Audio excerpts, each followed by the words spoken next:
Hello friends, आप सभी का वेलकम करता हूं बिहार का नंबर 1 यूट्यूब एकेडमी पे। जी हाँ दोस्तों, आप सब कैसे हैं? आशा करता हूं कि आप सब अच्छे से और मन लगा करके क्लास 9th की पढ़ाई कर रहे होंगे। जी हाँ दोस्तों, आज हम लोग Bihar board class 9th chemistry chapter 1 का लेक्चर नंबर 4 देखने वाले हैं। जी हाँ दोस्तों, पार्ट नंबर 4। इस चैप्टर में हमें क्या पढ़नी है तो मैं बता दूं पहले ही इस चैप्टर के बारे में, है ना। इस वीडियो में हम क्या पढ़ेंगे? जी हाँ दोस्तों, आज हम लोग द्रव्य और द्रव्य से संबंधित कुछ महत्वपूर्ण टॉपिक्स को पढ़ेंगे, यानी कि आप कह सकते हो कुछ नोट पॉइंट को पढ़ने वाले हैं। ठीक है दोस्तों, तो यदि आपने कल की वीडियो कर ली है तो आज की वीडियो समझने में, आज की जो पढ़ाई है समझने में काफी आपको अच्छा होगा। ठीक है, काफी आपको ज्यादा दिमाग ना लगाना होगा। ठीक है, तो चलिए आप लोग अच्छे से बैठ जाइए, वीडियो को जल्द से जल्द लाइक कर दीजिए और अपने दोस्तों के पास शेयर करना ना भूले। चलिए दोस्तों, अब मैं शुरू करने जा रहा हूं। सबसे पहले यहाँ पे आपके लिए एक अच्छे से शब्द लिख करके लाया हूं। जी हाँ दोस्तों, यहाँ है समय और शिक्षा का सही उपयोग ही व्यक्ति को सफल बना देता है। जी हाँ दोस्तों, बात बिल्कुल सही है ना। यदि हम समय और शिक्षा दोनों का यदि हम सही उपयोग करेंगे तो जरूर हम सफल बनेंगे। ठीक है प्यारे दोस्तों, तो चलिए मैं आगे बढ़ता हूँ, है ना। हमारा सबसे पहले यहाँ पे जो टॉपिक्स हैं, द्रव्य यानी कि मैटर, हमने पहले पढ़ा रखा है। आपको मैंने बताया कि द्रव्य यानी मैटर को कुल दो भागों में बांटा गया है। एक भौतिक अवस्था होते हैं और दूसरा होता है रासायनिक अवस्था। जी हाँ दोस्तों, फिजिकल स्टेट और केमिकल स्टेट। ठीक है, मैंने इतना बताया है और आगे मैं बढ़ता हूँ। और भौतिक अवस्था पर सबसे पहले मैंने बता रखी है। ठीक है, तो भौतिक अवस्था यानी फिजिकल अवस्था के आधार पर, है ना, तीन पदार्थ होते हैं, ठोस, द्रव और गैस। ठीक है, मैंने ये भी कल की क्लास में बताया था। ठीक है, ठोस, द्रव और गैस होते हैं। तो इन्हीं ठोस, द्रव और गैस से संबंधित आज हम लोग कुछ नोट पॉइंट्स को देखने वाले हैं। इनसे संबंधित जो ऑब्जेक्टिव प्रश्न बनते हैं, सब्जेक्टिव बनते हैं, उन्हें कुछ छोटी छोटी नोट पॉइंट है उसे कवर करता हुआ मैं चलूंगा। ठीक है प्यारे दोस्तों, तो चलिए मैं आगे देखता हूं।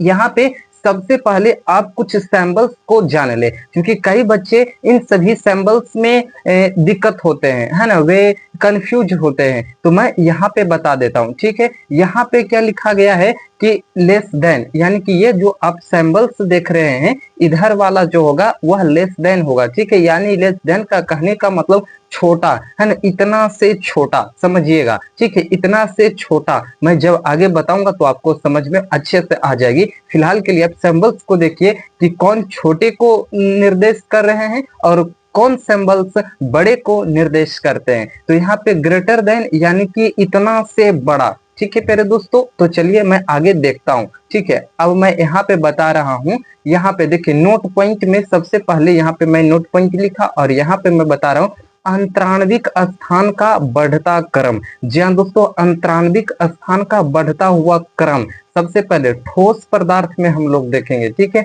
जैसे देखिए ये हमारा क्या था, लेस देन था, है ना, ये वाला सबसे छोटा, यानी कि जो अंतराण्विक स्थान होगा, मैंने अंतराण्विक स्थान, आकर्षण बल, ये सारी चीजें अच्छे से डिफिनेशन लिखवा दिया हूं और अच्छे से समझा भी दिया हूं। आप अगली क्लास देख करके आइए ताकि आपको अच्छे से यहाँ भी समझ में आ जाएगा। ठीक है प्यारे दोस्तों, तो यहाँ पे जैसे कि ठोस है, तो ठोस जैसे कि पहले गैस में बता दूं। ठीक है, तो गैस जो होते हैं उनमें अंतराण्विक स्थान कम होते हैं, किससे? तो द्रव से। ठीक है, यहाँ पे ये कम का सिंबल्स है, यानी कि गैस के जो अंतराण्विक स्थान होते हैं, अंतराण्विक स्थान कहने का मतलब गैस के कणों के बीच कुछ स्थान होना। ठीक है, तो क्या होते हैं, कम होते हैं, उसके बाद द्रव, उसके बाद फिर ठोस।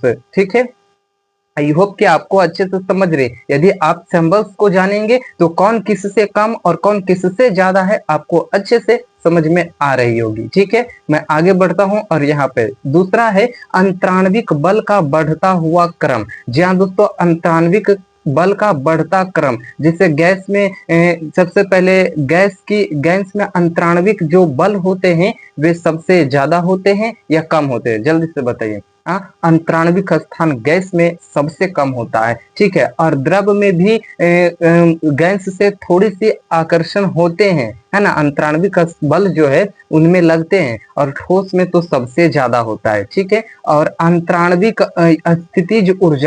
स्थितिज ऊर्जा का मैं अंतराणविक स्थान में देखूं इसका बढ़ता क्रम में, तो मैं आगे बढ़ता हूं और यहाँ पे अच्छे से समझते हैं। देखिए, अंतराणविक और स्थितिज ऊर्जा पर, किस पर? स्थितिज ऊर्जा पे अंतराणविक का बढ़ता क्रम, ठीक है। सबसे पहले ठोस में होगा, फिर द्रव में होगा, गैस में पहले होगा, फिर द्रव में होगा, और तीसरा ठोस में होता है, ठीक है। सबसे पहले गैस, द्रव और ठोस, इनमें अंतराणविक जो बढ़ता क्रम होगा कुछ इस प्रकार से होंगे। तो ये सारी जो मैं सिंबल्स लिखवा रहा हूं, इसे अब इस चिन्ह को याद रखिएगा कि कौन कैसे बढ़ रहे हैं, ठीक है। चलिए मैं आगे बात करता हूँ। यहाँ पे फोर्थ देखिए, गतिज ऊर्जा का बढ़ता क्रम। जी हाँ दोस्तों, गतिज ऊर्जा का बढ़ता क्रम सबसे पहले ठोस में होगा ज्यादा, उसके बाद द्रव में होंगे, फिर उसके बाद गैस में होंगे। इस प्रकार से बढ़ता हुआ क्रम हमारा चलता रहेगा, ठीक है प्यारे दोस्तों। मैं आगे देखता हूँ और यहाँ पे संपीड्यता का बढ़ता क्रम, सबसे ज्यादा संपीड्यता किसमें होगा? तो गैस में होता है, उससे भी फिर उससे भी ज्यादा थोड़ा सा तो द्रव में होगा, और फिर उससे सबसे कम होगा तो ठोस में होगा। सबसे ज्यादा गैस में, फिर थोड़ा सा कम द्रव में, और सबसे कम तो ठोस में होता है संपीड्यता। संपीड्यता दाब लगाकर आयतन कम करने की क्रिया को संपीड्यता कहते हैं। जिसमें दाब लगाएंगे तो आयतन जो है वह कम हो जाएगा। तो सबसे ज्यादा, सबसे कम जो है गैस में होता है, उसके बाद द्रव में होते हैं, उसके बाद ठोस पदार्थ में होते हैं, ठीक है। आई होप कि आपको फिफ्थ तक, जो फिफ्थ पॉइंट थी वहां तक अच्छे से समझ में आ गई होगी, ठीक है। मैं नेक्स्ट बढ़ता हूं। और घनत्व का बढ़ता क्रम, सबसे ज्यादा जो होता है ठोस में होता है, उसके बाद द्रव में होता है, उसके बाद गैस में होता है। सबसे कम बढ़ता क्रम, यानी बढ़ता क्रम में देखे तो ठोस में, फिर द्रव में, फिर गैस में। घटता हुआ देखे तो सबसे कम घनत्व गैस का, फिर द्रव का, उसके बाद ठोस का होता है, ठीक है। घटता हुआ क्रम में देखा जाए तो, ठीक है। मैं नेक्स्ट बढ़ता हूं और सातवां पॉइंट से यहाँ पे है विसरण का बढ़ता क्रम। विसरण क्या है मैं आपको बताऊंगा कि विसरण क्या है। मैं अभी फिलहाल इसे नहीं बताया हूं, लेकिन मैं बताऊंगा विसरण। फिलहाल अभी आप ये समझ लो कि विसरण जो है किसी एक पदार्थ का किसी अन्य पदार्थ में मिलना, मिक्सर है ना, मिक्सर है ना, उसे ही क्या कहेंगे? विसरण कहेंगे। एग्जाम्पल में मैं बता दूं, जैसे कि मान लो एक घर है, ठीक है, और उस घर में आप यदि अगरबत्ती जलाते हो तो उनसे क्या निकलते हैं? धुआं निकलते हैं, और वह धुआं किस चीज में मिलते हैं? वायु में मिल जाते हैं।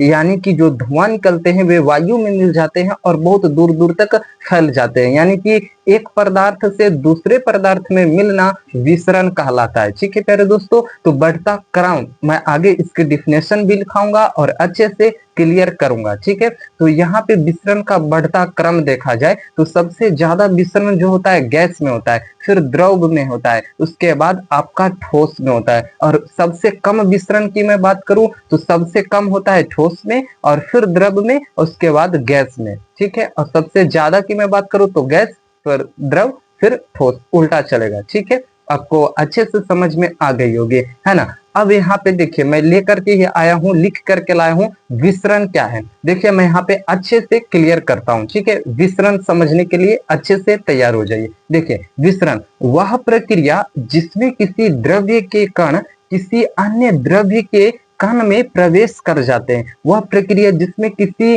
द्रव्य के जो कण है वह किसी अन्य द्रव के कण में प्रवेश कर जाते हैं, आपस में मिल जाते हैं, और विसरण, उसे ही हम क्या कहते हैं? विसरण कहते हैं। यानी वह विसरण कहलाता है। मैंने अभी बताया, फिलहाल बताया कि कोई भी द्रव्य होंगे और दूसरे कण में यदि वे मिल गए हैं तो वही विसरण कहलाता है। हमारा सिंपल सी डिफिनेशन है। चलिए मैं आगे बात करता हूं। अथवा आप इस प्रकार से भी लिख सकते हो, दो पदार्थों का अंतः मिश्रण विसरण कहलाता है। छोटी सी सरल भाषा में, दो पदार्थों का अंतः मिश्रण विसरण कहलाता है, ठीक है। और नोट पॉइंट यहाँ पे देखिए, सबसे ज्यादा विसरण गैस में होते हैं। मैंने पहले बताया था कि वे जल्दी से फैलने का कार्य करता है। कौन? तो उसे ही तो कहते हैं विसरण, जो सबसे ज्यादा गतिशील होते हैं, है ना। तो गैस में सबसे ज्यादा विसरण होता है और सबसे कम विसरण ठोस में, क्योंकि ठोस जो पदार्थ होते हैं वे एक जगह से दूसरे जगह तक स्वयं नहीं चल सकते हैं, ठीक है। तो सबसे कम विसरण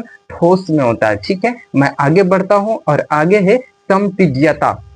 जी हाँ दोस्तों, संपीड्यता मैंने बताया, लेकिन फिर इसे एक बार अच्छे से इसकी डिफिनेशन को मैं लिख करके लाया हूँ। ठीक है, देखिए, वह प्रक्रिया जिसमें दाब लगाकर आयतन कम करने की प्रक्रिया को संपीड्यता कहते हैं। यानी दाब हम लगाएंगे तो जो आयतन होगा, आयतन का कहने का मतलब आकार। ठीक है, कोई आकार होगी, और दाब यदि लगाएंगे उस आकार पर तो वह आकार धीरे धीरे हमारा कमता जाएगा, वही संपीड्यता कहलाता है। जैसे मैं एग्जांपल की मैं बात करूं तो आप एक गुब्बारा ले लीजिए और उस गुब्बारे में आप हवा को भर दीजिए, और हवा जब भरिएगा गुब्बारे में तो वह जो गुब्बारा होगा धीरे धीरे फैलता हुआ जाएगा और वो बड़ा होगा। लेकिन आप उस गुब्बारे पे हाथ से बल लगाओगे, दाब लगाओगे, तो क्या आपको देखने को मिलेगा कि धीरे धीरे हवा जो है वह निकलता हुआ जा रहा है। यानी कि जो गुब्बारा बड़ा था वह अब धीरे धीरे छोटा होता जा रहा है। किसके वजह से? आपके दाब लगाने की वजह से गुब्बारा क्या हो रहा है? छोटा होता जा रहा है। तो यही संपीड्यता दर्शाता है।